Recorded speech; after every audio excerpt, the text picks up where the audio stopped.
Le danger étant partout sur Internet, qui est responsable et comment se protéger? Réponse très concrète ce soir.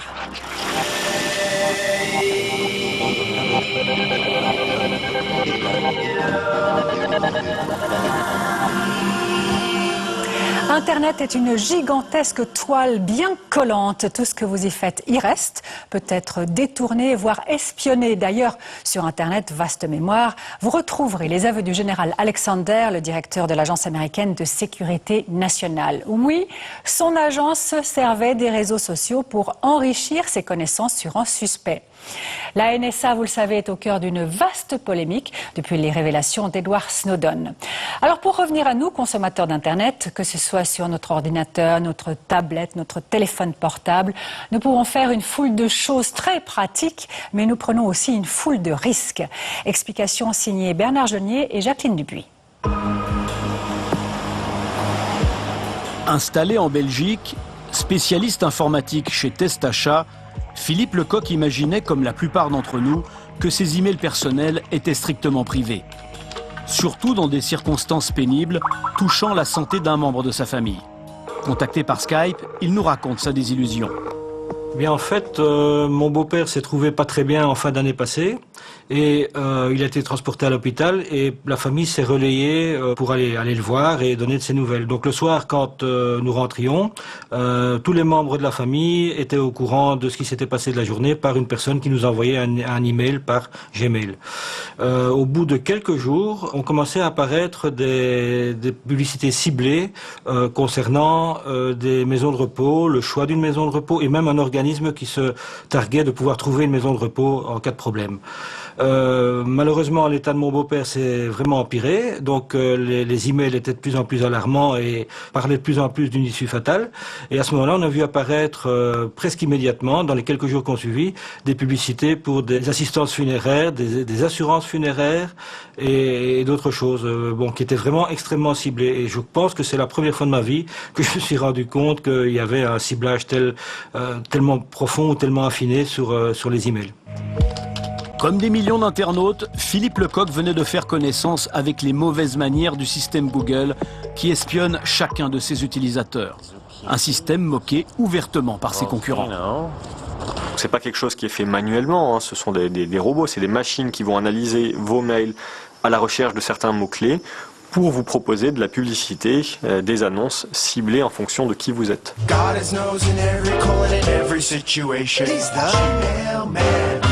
C'est comme une carte postale. Ce que vous allez écrire sur une carte postale, généralement c'est privé, mais vous n'êtes pas à l'abri que le facteur lise la carte avant de la mettre dans votre boîte aux lettres. C'est pareil.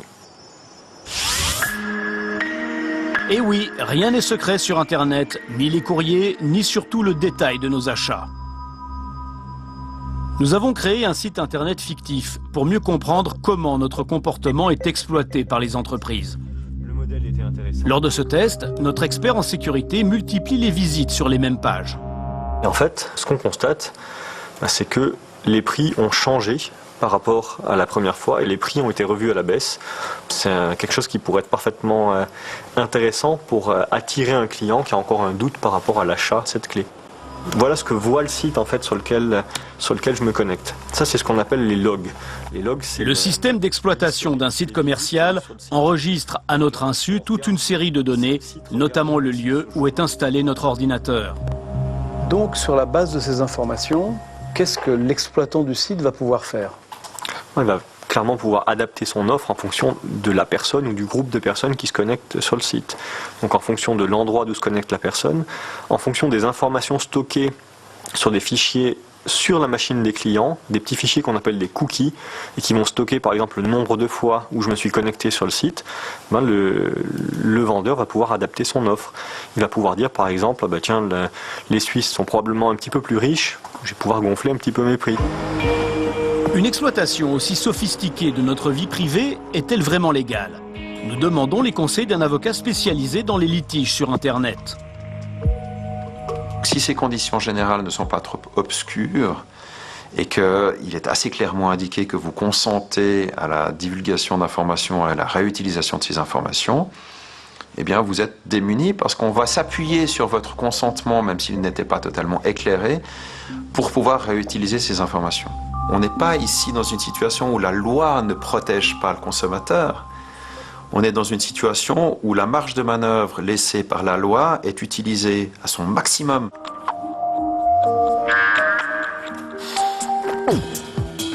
Un utilisateur d'Internet aujourd'hui prisonnier du système commercial. En réalité, la dérive s'est installée insidieusement depuis 20 ans, date de la création du web au CERN, près de Genève. L'Internet, c'est d'abord un rêve. L'idée d'une toile d'araignée géante qui relierait les hommes. Une communication facile par-delà les distances et les cultures.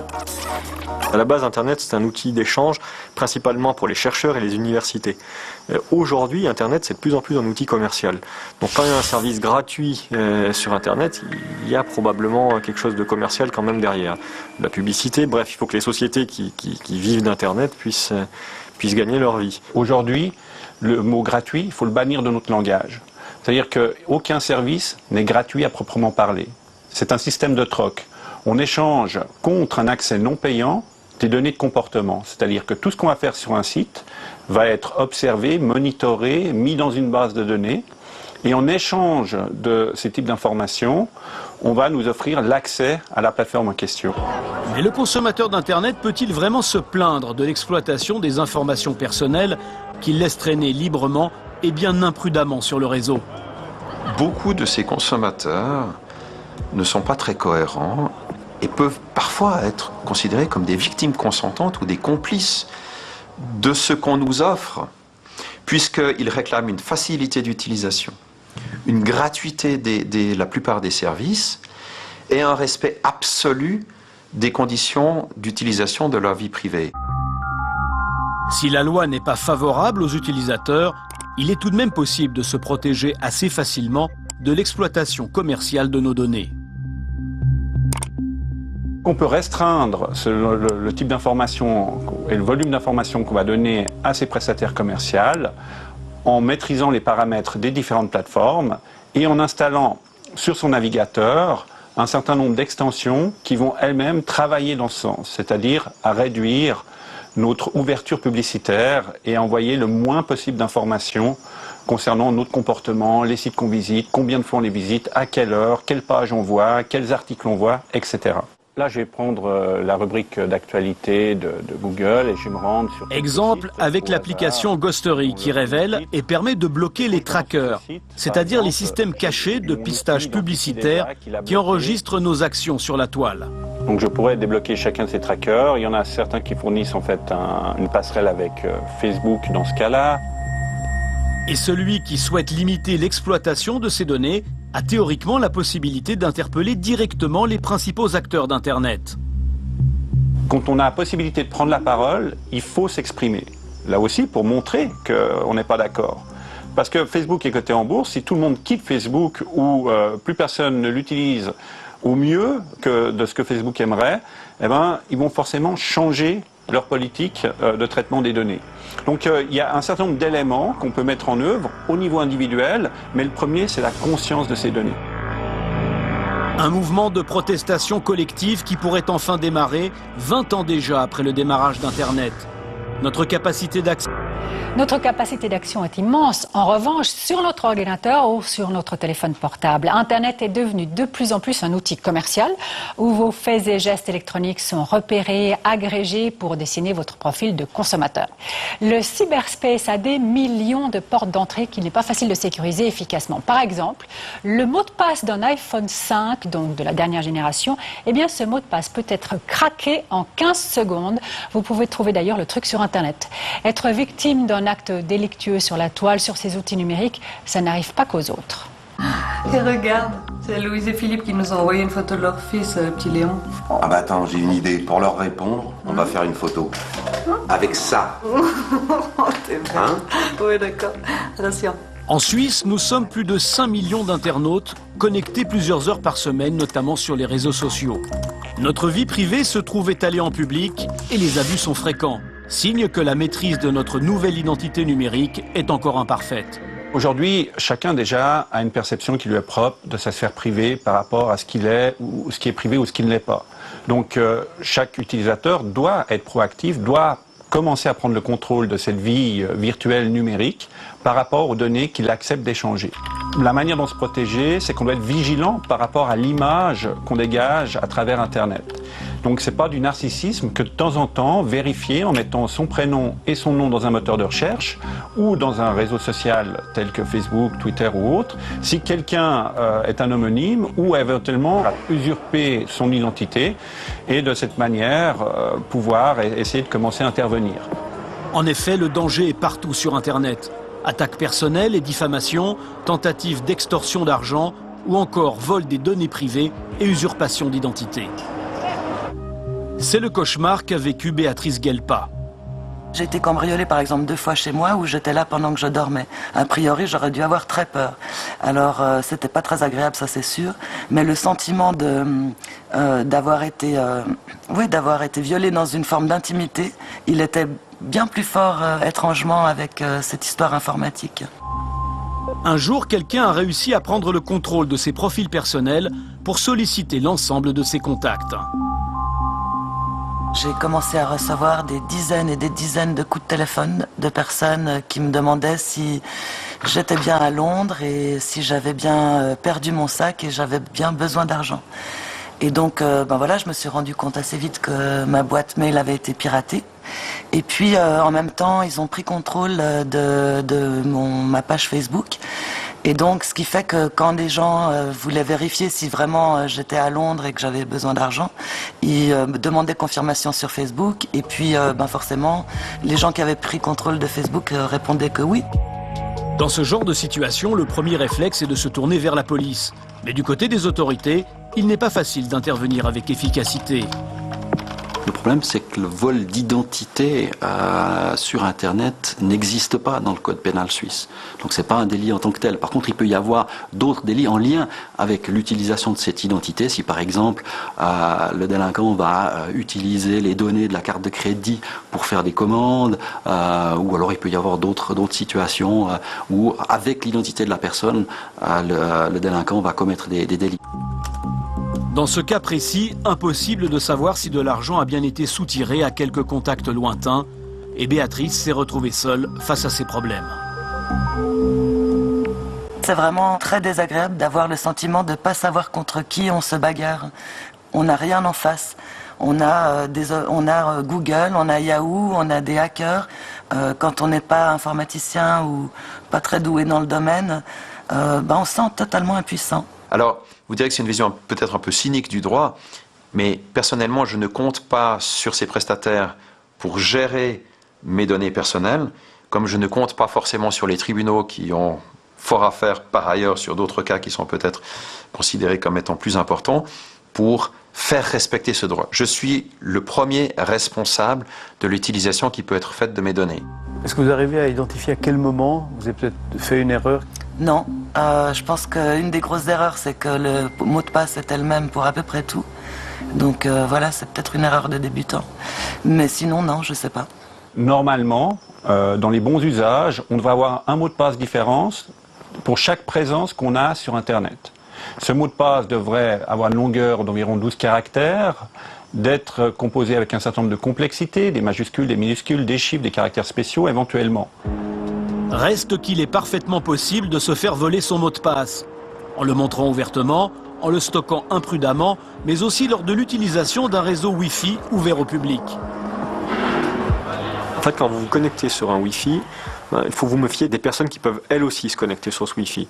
Donc si vous êtes dans un hôtel et qu'il faut un mot de passe pour se connecter à ce Wi-Fi, n'importe qui a ce même mot de passe peut potentiellement regarder ce que vous faites sur ce Wi-Fi. Si vous êtes sur un Wi-Fi public, comme on trouve dans certaines villes, dans certains aéroports ou même dans certains hôtels, là globalement c'est n'importe qui peut se connecter sur ce Wi-Fi et donc surveiller une partie de ce que vous faites sur Internet.